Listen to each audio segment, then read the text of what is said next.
Okay. Okay. Hey. All right, guys. We got Jimmy Akin on the show. Jimmy, how are you, brother? I'm doing fine. How are you guys doing? We're doing pretty good. All right. So we did a recent segment where we were kind of ripping into you a little bit, Jimmy, and I was poking fun at your stance on alien stigmata. So what I figured we would do is we were going to bring you on tonight, and we're going to ask you some of the hardest questions we possibly can. Mm-hmm. And oh, WrestleMania was great, bro. We're going to ask you some of the hardest questions we could possibly ask you, because you kind of have this reputation of being like a world-renowned Catholic apologist. So the first question I'm going to ask you is, if you designed a treehouse, what would it look like and what would be in it? Well, there's a bunch of different ways we could go about that. But I think the first thing would be, of course, the foundation of it. Is it, built into the ground? Is this something that you're attaching to the tree? There's plenty of ways to go about that. But I'm not that firm on this, and I don't want to say this is a silly question, because I don't think there's such thing as a silly question, but I'm just not researched on this enough to go into it. So I would have to pass on this question, and I hope that that's all right with you. Woohoo! It's fair, I guess. All right. I have a good one here. All right, hang on. A lot of people are split on whether Italians are white or not. I'm firmly in the camp that they, especially Sicilians, are probably not. Okay, so are Italians white?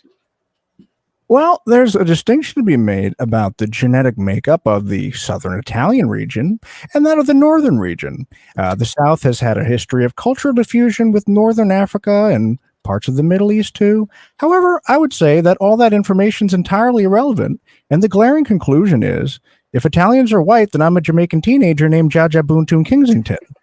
So no, they're not white, but could be because I'm a cowboy wearing a redhead named Jimmy. Woohoo! I guess it's fair. I never thought about it that way. It's fair.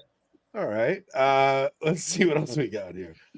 Is it true that you have a video coming out that explains why the movie Who Framed Roger Rabbit isn't realistic? Mm-hmm. Yes, I do. There's actually a book too that we're writing with me and Scott Hahn. We're writing a full treatment about this, and I'm glad you asked. Well, without getting too far into it, because obviously that would take a while to explain fully, I'll give you the general overview. So the concept of cartoons coexisting in the same physical realm as human beings is entirely acceptable, given there's a good enough cartoonist. However, the realism stops when the film infers a cartoon rabbit, in this case Roger Rabbit, would be attracted to a cartoon humanoid, Jessica Rabbit. Her surname, of course, indicates she's been married to Roger, and the concept is pure fantasy, and that could never actually occur in real life.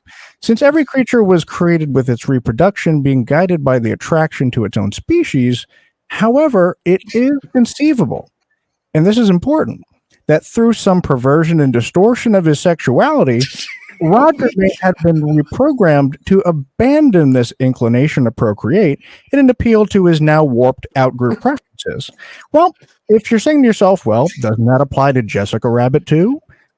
That's a good question. She did decide to wed an animal. Well, keep in mind, she's a cartoon woman, and just like human women, they would have no problem with bestiality or any other moral degeneration without the leadership of a man. So she probably just has some standard daddy issues. But anyway, the real mystery is not who framed Roger Rabbit, but who is responsible for the misalignment of the inherent call to sow a seed and put forth a new generation of animated fauna. And I'll get to the bottom of that in my upcoming video. Hope that wasn't too long for you, and hope that helped. That's actually pretty cool. I've never thought about it that way. I have a question for you. So Sure. my father's a pilot, right? And he flies all over the place. And I was curious, if you were to go from Dallas to Memphis, let's just say hypothetically, and you're going 400 miles an hour, how many rounds of golf could an airman get in that allotted time, do you think? Well, that's a great question. I mean, we would have to study the handicap of the golfer. We'd have to look at the speed in which he plays. Does he have a caddy? Does he have a cart? These are things that really speed up or slow down a game.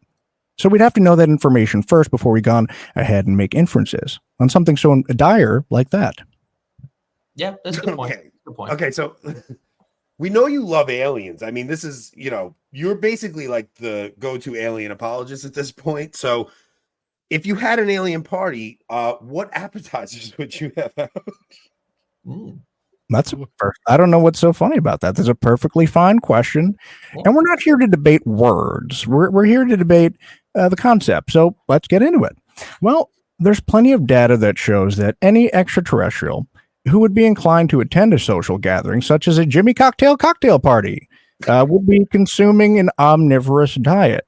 And that's great news, because vegetarians are annoying and carnivores would probably clog my toilet. So knowing this, I think a safe choice. Yeah, that's fair. That's fair. You don't want any plumbing problems. All right, cut out for a second. No, that's true. But I think a safe choice would be a spread of bruschetta and canned cranberry sauce. Now, you might be asking why. Well, I'd love to answer that for you if you're willing to hear it. Yeah, go for it. All right. Well, bruschetta has tomatoes, which are highly unlikely to trigger allergies, and they also contain minerals and vitamins like threonine, valine, histidine, lysine, and arginine, which could also help them be fueled up on their next intergalactic journey. Woohoo! The other main ingredient... You got the woo down. The other ingredient, bread, or as Italians would call it, Anthony, crostini, would be exhibiting mankind's resourcefulness in making dough from wheat, yeast, and flour and water, baking it until it's yummy. Now, the canned cranberry sauce can present two things to our alien friends. Firstly, it's sweet, so they know we like to have a little bit of fun. And secondly, it taps into the universal truth that anything in the shape of a can is delicious.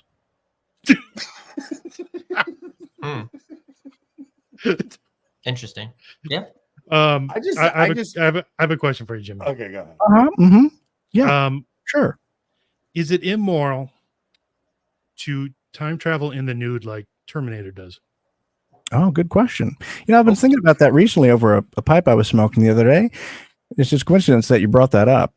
Well, I mean, if I was personally if I was a Terminator, I wouldn't do it.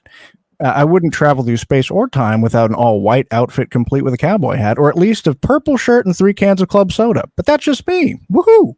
When it comes to robots or any cybernetic organisms that do not have cultural standards of decency, we can't expect a Terminator to do much other than hunt down Sarah Connor. Or if he's been sent by John Connor from the future, we could expect him to protect Sarah Connor from the liquid Terminator, the dreaded T-1000, played by Robert Patrick.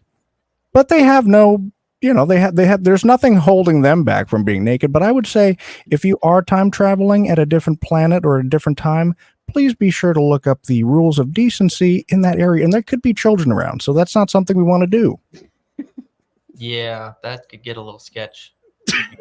Jimmy, I can't, I feel kind of bad that because I ripped into you the other day, and I was, I didn't realize how much thought you actually put into these topics. I mean, this is what are you even talking about? Take that down. That's crazy. Legal purposes. Oh, stop it. This is, to me, I ripped into you pretty hard the other day, and it's, I feel bad now because I see you put a lot of thought into these things, and I would like to, I can see now why you are the top Catholic apologist you're so well versed in all these topics. It's pretty amazing. Well, I appreciate that. And, that's what content kind of does. It kind of pushes us to have an opinion over somebody or maybe make a quick judgment, a snap to judgment. But I accept your apology. And considering the fact that you're just an Italian swarthy mongoloid, I did not take it personally. No, it's fair. I have a question. So someone had brought up a very, I think, rigorous question in the chat, but they were asking, what is your opinion on the discussion or on the subject of co-sleeping? Oh, I'd be curious about that myself. Yeah, so co-sleeping, if you're not sure what that is, co-sleeping is having your children sleep in bed with you beyond the breastfeeding phase. So, some people like to have their children sleep in bed with them until they're 12. I'm a little bit against that. That's all. Well, I think that despite what there's a lot of heated debate on this, but what I would say is it is absolutely warranted to end a friendship if somebody doesn't agree with your co-sleeping. If they don't co-sign your co-sleep, you might want to get them out of your life. Woo! Done. Yeah. There you go. I mean, yeah. Thanks, Jimmy. Put it to good use, I guess. Toodaloo. Toodaloo. Yeah. All right. Does anybody have any questions for Mr. Jimmy Akin? Yeah, If we have any questions in the chat. I mean, I do have one or two more. Do you think AI is evil, Jimmy? Evil? Well, I think the real question would be, can AI be used for good? And if so, would it be at any cost to our current paradigm of mainly human-based labor and creative output? And the quick answer is it's fine as long as nobody tries to, let's say, impersonate my likeness to say silly things. Yeah. That would really bother me. Is Bigfoot a human, an ape, an alien, or a demon? And if we shoot him, is it murder or is it just hunting? Well, I mean, it's not a human. It is not endowed with the gifts that we are given as creations of God in a particular unique manner. But the scholastic theologians condemn the affliction of needless suffering on animals. So I would like to remind you on that before you start hunting these things, chiefly because the injurious effects of the character of the perpetrator. Thus, St. Thomas in his Summa Contra Gentiles, after refuting the error that it's not lawful to take the lives of brutes, explains the import above mentioned texts of Scripture. He says that these prohibitions are issued either lest anyone by exercising cruelty towards brutes may become cruel also towards men, or because an injury to brutes may result in a loss to the owner, or on account of some symbolic signification. But none of this, however, applies to the Loch Ness Monster. So you can go ahead and shoot that sucker. Woohoo! Yeah. I can confirm. Like, I do remember that. Loch Ness Monster is a mindless beast. Yeah. Well, Jimmy, I have to say, man, you have completely changed my mind. I take back every bad thing I've ever said about you. I've teased you a lot, but you clearly are a man of deep thought, and I really I think you're my new favorite apologist. Now, there's a rumor that you will be debating Gavin Ortlund on this channel very soon. Is there any truth to that rumor? I would be happy to do that anytime, any place. Got my hat, my cowboy hat, and these holsters aren't filled with pistols, but they're filled with ready-to-fire apologetics. Okay. Yeah. How do you plan to battle his allegations of accretions? Oh, well, there's plenty of ways to battle accretions with, and all sorts of things like that, of course. I've got a wide repertoire, and don't sleep on Jimmy just because I need 4 or 5 club sodas on my table when I debate somebody. He really does that. I mean, I don't Did you see this? Did you see this photo, Anthony? No, he really does that. He puts 5 cans of soda on his table. I mean, when a guy gets thirsty, he gets thirsty, so I don't blame him. Yeah, and the latest part, which, you took out a couple of quotes where I was talking about Bigfoot or whatever, but you didn't notice that I did address the hydration issue, where I like to drink at least 12 ounces of fluid every hour. And that's just what Jimmy likes to do. Yeah. Man. What is your bathroom schedule, I guess, if you're having to drink much? Oh, it's pretty insane. Yeah, I can imagine. I think that's a lot of Niagara Falling, I guess. Absolutely. That's a great song by Tom Petty, too.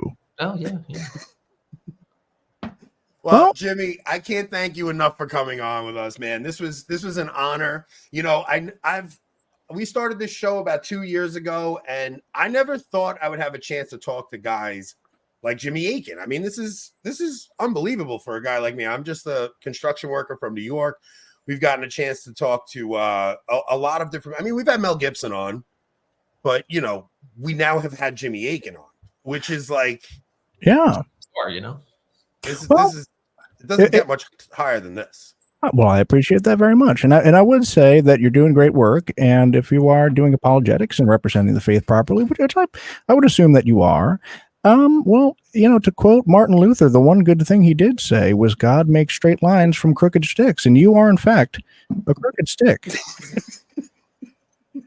I think we can confirm that with Anthony. Yeah. It's a fair criticism. Anthony is a crooked stick. All right. Well, Jimmy, I will Better than probably swarthy mongoloid. I am a swarthy mongoloid. You can be both. Oh, man. You can. Yeah, that's fair. Well, thanks for having me on, and I'd be looking forward to coming back and talking about all sorts of things. Yeah, And we you picking your really do, guys. We have a debate with Jimmy and Gavin Ortlund coming up soon. We will keep you guys posted on that. And Jimmy, I will see you at Mass on Sunday. I'll see you there. All right, guys. Take care. Thanks, Jimmy. Woohoo! Man, that was cool, guys. That was pretty cool. Dude, That was cool. I appreciate everybody sticking around for that. I learned a lot. I don't know about you, but I felt like I learned a lot. Only the hard-hitting questions for Jimmy Akin when he comes on our show. Plus, I felt kind of bad about us trashing him the other day. So he was very well reasoned. Very well. I mean, look, the guy I didn't clearly say comments. he clearly researches these topics and he doesn't. It was done.